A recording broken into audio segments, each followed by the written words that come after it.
আসসালামু আলাইকুম, আশা করি আপনারা ভালো আছেন।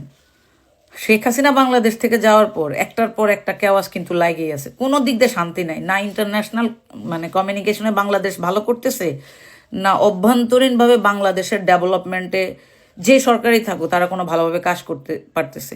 একই সাথে আইন শৃঙ্খলা পরিস্থিতি চরম বেকায়দায়।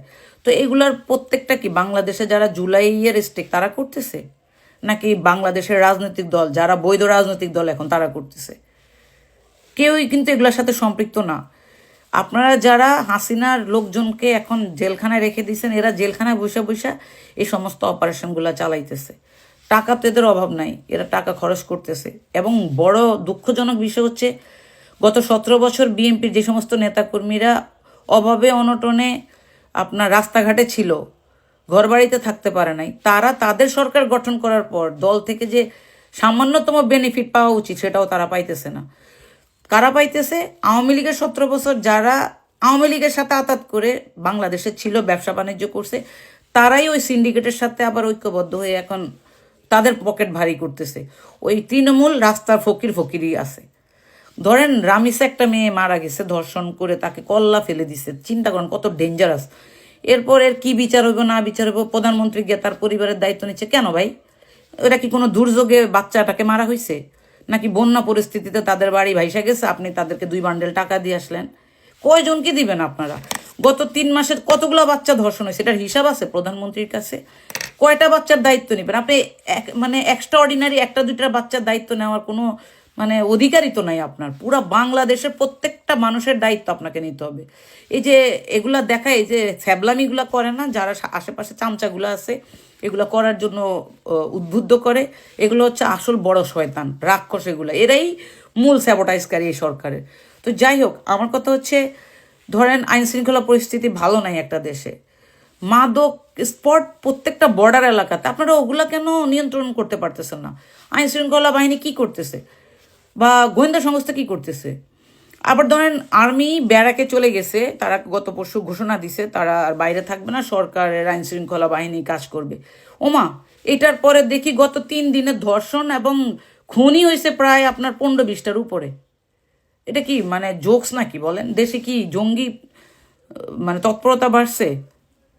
বা দেশে কি কোনো সরকার নাই? একটা তো নির্বাচিত সরকার আছে। আরেকটা দুঃখজনক বিষয় হচ্ছে, এই সরকার আসছে জনগণের ভোটে, তারা জনগণের ভোটে এমপি মন্ত্রী হয়েছে, খুব সরকারি ফ্ল্যাগ লাগায় ঘুরতেছে, কিন্তু তারা গণভোটের পক্ষে যে রায়টা হইলো সেটাকে সংসদে বিল আকারে এক্সিকিউট করতেছে না, টাইম পাস করতেছে। কেন ভাই?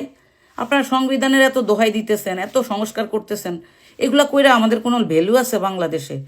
গণভোটের পক্ষে মানুষ ভোট দিছে, সেটা এক্সিকিউট করেন, জনগণ তাহলে আপনাদের পক্ষে থাকবে। আপনাদের বিপক্ষে নেওয়ার জন্য জনগণকে যে উত্তেজিত করতেছে আপনাদের ভিতরে থাকা লোকজন। দুঃখজনক হচ্ছে, কন্টেন্ট ক্রিয়েটররা প্রধানমন্ত্রীর তথ্য মন্ত্রণালয়ের উপদেষ্টা, ভুয়া ডক্টরেট প্রধানমন্ত্রীর মন্ত্রী মর্যাদায় উপদেষ্টা, all are bullshit. Especially for vulnerable coastal populations, and it includes economic sustainability, energy, connectivity, food security, and resilient infrastructural development. So the dialogue is very important, but long-term challenges requires institutional continuity. Therefore, rather than limiting our engagement to symbolic actions, I would like to propose deeper academic and policy-oriented collaboration between SIIS, Shanghai Institute for International Studies, and Dhaka University. One possible initiative could be the establishment of SIIS and Dhaka University joint working group on regional dynamics and emerging geopolitics. So just platform we can encourage joint policy research on maritime security, climate resilience, connectivity, and regional economic transformation. Secondly, youth-led track 1.5 and track 2, strategic dialogue involving researchers, young scholars, and future policymakers from both sides. 3, Asif Nazrul এবং প্রথম আলোর প্রভাব কতটা শক্তিশালী সেটা বুঝতে দুটি ঘটনা তুলনা করা যাক। ডক্টর মোহাম্মদ ইউনূসের সরকার গঠনের পর ব্রিগেডিয়ার জেনারেল এম সাখাওয়াত সরকারের মুখপাত্রের ভূমিকায় ছিলেন। এটা অনেক বড় পার্টি এবং I have lot of respect for Awami League. বঙ্গবন্ধুর স্বপ্ন ছিল নষ্ট করবেন না, এটা আপনার নষ্ট করার কোনো অধিকার নাই। পার্টিকে রিঅর্গানাইজ করেন, পলিটিক্যাল পার্টির মতো যেভাবে থাকে, ইলেকশন আসলে ইলেকশন কন্টেস্ট করবেন। আওয়ামী লীগের পক্ষে সাখাওয়াতের এক বক্তব্যে মন্ত্রণালয়ে ছাড়তে হয়েছে প্রভাবশালী এই উপদেষ্টাকে। এবার চলুন প্রথম আলো আর আসিফ নজরুল কত শক্তিশালী সেটা দেখা যাক। নাটক চলচ্চিত্রের মাধ্যমে পরকীয়া সমকামিতা থেকে শুরু করে ইসলাম বিদ্বেষ সমাজ ধ্বংসের অন্যতম মাস্টার মাইন্ড মোস্তফা সরোয়ার ফারুকী। মোস্তফা সরোয়ার ফারুকী সংস্কৃতি উপদেষ্টা হিসেবে শপথ নেয়ার পর দেশের শতভাগ মানুষ তীব্র প্রতিবাদ জানিয়েছিল। তারপরেও ফারুকীকে সরানো যায়নি, কারণ আসিফ নজরুল এবং প্রথম আলোর যুগ্ম সম্পাদক আনিসুলের অনেক পুরাতন নারী সাপ্লায়ার মোস্তফা সরোয়ার ফারুকী। আসিফ নজরুল দাবি করেছেন তিনি ফারুকীর উপদেষ্টা হবার বিষয়ে কিছুই জানেন না, কিন্তু আমাদের হাতে আসা তথ্য বলছে আসিফ নজরুল ফারুকীর অনেক পুরাতন বন্ধু। প্রায় এক যুগ আগে ফারুকী এবং তিশার বিয়েতে হাতে গোনা যে কজন মানুষ দাওয়াত পেয়েছিলেন, আসিফ নজরুল সেই ভাগ্যবানদের মধ্যে একজন। মোস্তফা সরোয়ার ফারুকীর মন্ত্রণালয়টিও আসিফ নজরুলের নিজে ছেড়ে দেয় মন্ত্রণালয়। এবার প্রশ্ন আসতে পারে, ফারুকীর সাথে আসিফ নজরুলের সম্পর্ক আছে ঠিক আছে, কিন্তু প্রথম আলোর সাথে ফারুকীর সম্পর্কটা আসলে কি? এটাই আজকের অনুসন্ধানের সবচেয়ে গুরুত্বপূর্ণ বিষয়। আসিফ নজরুলের মতো হানি ট্র্যাপে পড়ে যারা প্রথম আলোর হয়ে কাজ করতে বাধ্য হন, তাদের জন্য প্রথম আলোর সবচেয়ে বড় ফাঁদ হচ্ছে মেরিল প্রথম আলো, এবং সেই সাথে সম্প্রতি যোগ হয়েছে চরকি নামে আরেকটি প্রথম আলোর ওটিটি প্ল্যাটফর্ম। চরকি নামক ওটিটির চক্করে ফেলে বিভিন্ন নায়িকার মডেলদের ক্যারিয়ার গড়ে দেওয়ার লোভ দেখে আসিফ নজরুলদের মতো খদ্দের সংগ্রহ করে প্রথম আলো। নায়িকা মডেলদের সাথে বিশেষ মুহূর্তের ভিডিও ধারণ করে আজীবনের জন্য জিম্মি করা হয় রাষ্ট্রের বিভিন্ন গুরুত্বপূর্ণ পদে থাকা ব্যক্তিদেরকে। এই ফাঁদ তৈরিতে সবচেয়ে গুরুত্বপূর্ণ ভূমিকা পালন করে রেদওয়ান রনি আর মোস্তফা সরোয়ার ফারুকী, যার আড়ালে থেকে সব কলকাঠি নাড়েন প্রথম আলোর সাংবাদিক আনিসুল হক। মোস্তফা সরোয়ার ফারুকীর মতো একজন লম্পট কিভাবে উপদেষ্টা হলেন সে বিষয়ে সিদ্দিকুর রহমানকে প্রশ্ন করা হয়েছিল। প্রশ্ন করতে অভিনেতা সিদ্দিকুর রহমান বলেন, সবই ভারতের খেলা। রিহাবে আছিল ফারুকী, এটা তো জানি আমি। যখন রিহাবে ছিল তো অহংকার খাইনিও জানি আমি। এইটা ইউনিভার্সাল ট্রুথ। সারা রাত দেখবি যে মানুষটাকে 90% মিডিয়ার মানুষ তাদের বিরোধী, 10% তার পক্ষের লোক পাওয়া যাবে কিনা সন্দেহ।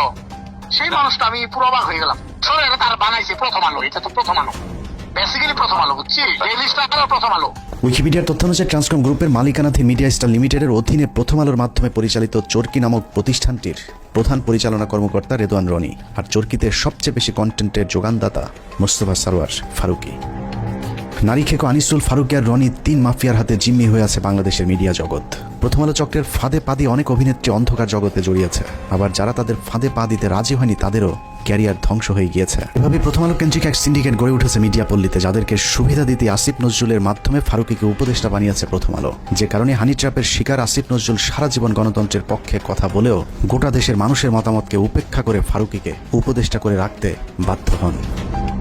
বর্তমান সরকারের প্রথম আলো চক্রের আরেক গুরুত্বপূর্ণ সদস্য প্রধান উপদেষ্টা প্রেস সেক্রেটারি শফিকুল আলম। 5 আগস্টের আগে কখনো শফিকুলের নাম কেউ শুনেছেন কিনা তার সন্দেহ আছে। তারপরেও 15 বছর হাসিনার বিরুদ্ধে চুপ থাকা শফিকুল হঠাৎ করেই রং পাল্টে হয়ে গেলেন বিদ্রোহী সাংবাদিক। ডক্টর মোহাম্মদ ইউনূসের ভারত বিরোধী পলিসির কারণে শফিকুল আলম এখন ভারতের বিরুদ্ধে কথা না বললেও তিনি সরকারের ভেতরে বসেই ভারতের এজেন্ডা বাস্তবায়ন করছেন। 5 আগস্টের 4 দিন পর 9 তারিখে বাংলাদেশে হিন্দু নির্যাতনের মিথ্যে অভিযোগ তুলে শাহবাগে হিন্দুদের যে সমাবেশ হয়েছিল, সেই সংবাদ এফপিতে প্রচার করে তিনি প্রথম বাংলাদেশে হিন্দু নির্যাতনের বিষয়টি আন্তর্জাতিক স্বীকৃতি দিয়েছিলেন, যে বিষয়টি তিনি ফেসবুকে পোস্ট করেছেন। এছাড়া রাহুল আনন্দের বাড়িতেও আন্দোলনকারীরাই নাকি অগ্নিসংযোগ করেছে এমন মিথ্যা গুজবও তিনি তার ফেসবুকে ছড়িয়েছিলেন। ডক্টর ইউনূসের আদেশ মান্য করতে ইদানিং শফিকুল হিন্দুদের উপর নির্যাতনের বিষয়টি অস্বীকার করলেও প্রেস সেক্রেটারি হবার আগ পর্যন্ত তিনি হিন্দু নির্যাতনের মিথ্যা গুজব তার ফেসবুকে প্রচার করেছেন, যা এখনও তার ফেসবুক ওয়ালে গেলে পাওয়া যায়। শফিকুলের আসল পরিচয় জানতে তার কিছু পুরাতন ফেসবুক পোস্ট দেখলেই চলবে। 2020 সালে শেখ মুজিবের ব্যবহৃত জিনিসের প্রদর্শনীতে গিয়ে মুজিবের পছন্দের কালো কোট পরে ছবি পোস্ট করেছিলেন শফিক। অতীতে আওয়ামী প্রীতি এবং ইসলাম বিদ্বেষী এরকম অনেক পোস্ট রয়েছে শফিকুলের ফেসবুকে। 5 তারিখের পরেও অভ্যাসজনিত কারণে নিজের মুজিব প্রেম এবং ইসলাম বিদ্বেষী চিন্তার বহিঃপ্রকাশ ঘটছে তার বিভিন্ন লেখনীতে। 5 তারিখ শেখ মুজিবের মূর্তি ভাঙার ভিডিও শেয়ার করে শেখ মুজিবকে ইন্ডিপেন্ডেন্ট হিরো আখ্যা দিয়েছিলেন কথিত আওয়ামী বিরোধী সাংবাদিক শফিকুল আলম। আগস্টের 9 তারিখে শেখ মুজিবের নামের পরিবর্তে হযরত ইব্রাহিম আলাইহিস সালামের নামে এক্সপ্রেসওয়ের নাম পরিবর্তনে বেজায় কষ্ট পেয়েছিলেন শফিকুল আলম। শফিক লিখেছিলেন, শেখ মুজিবের নামের পরিবর্তে ইব্রাহিম আলাইহিস সালামের নাম দেওয়াটা একটা ফাজলামো। যারা মুজিবের নামের জায়গায় ইব্রাহিম আলাইহিস সালামের নাম চেয়েছেন তাদের বিচারের দাবি করে শফিকুল আলম লিখেছিলেন, যদি নাম পরিবর্তন করতেই হয় তাহলে ইব্রাহিমের নামের পরিবর্তে যোগেন্দ্রনাথ মণ্ডলের নাম দেয়া হোক। 15 বছর শেখ হাসিনা লুটপাটের উদ্দেশ্যে করা কোনো প্রকল্প নিয়ে শফিকের এত খারাপ লাগেনি যতটা মডেল মসজিদ করাতে লেগেছে। বিটিভির টকশোতে গিয়ে শফিক ক্ষোভ জানিয়ে বলেছেন, মডেল মসজিদ কেন বানাতে হবে? এই যে সরকারি ব্যয় আমার এত 560টা মসজিদ কেন করতে হবে? আমাদের মসজিদের কি অভাব পড়ছিল? বিএনপির ব্যাপারেও চরম বিদ্রোহী শফিকুল আলম। 5 তারিখের পর বিএনপি 3 মাসের মধ্যে নির্বাচন চাইলে শফিকুল বলেছিলেন, বিএনপি হাসিনাকে ক্ষমতা থেকে নামায়নি, অতএব বিএনপির কথা মতো তত্ত্বাবধায়ক সরকার তাদের মেয়াদ নির্ধারণ করবে না।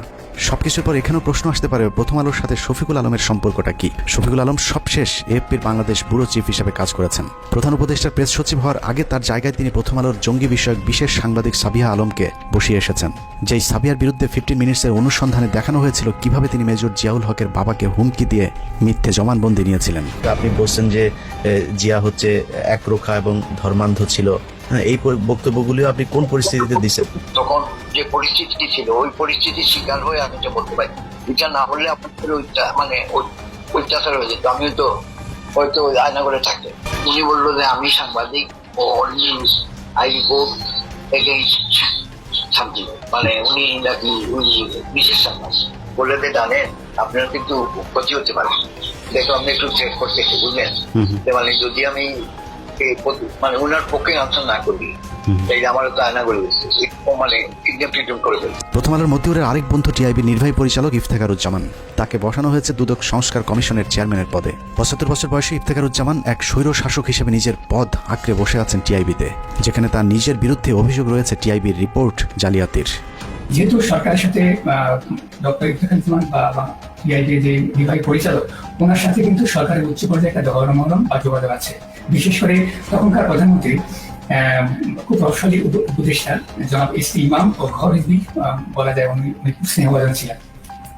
এখন অনেকটা বলা যায় এই সম্পর্কের কারণে আওয়ামী লীগ সরকার বা শেখ হাসিনার সরকার যাতে করে কোনো প্রকার ব্যয়কায়দা না পড়ে এবং টিআইবিও যেন ঝুঁকিতে না পড়ে বা শেখ হাসিনার বিরাট ভাজন না হয়, তখন উনি যে কাজটা করেছেন এই রিপোর্টটাকে তামাদি করে দিয়েছেন।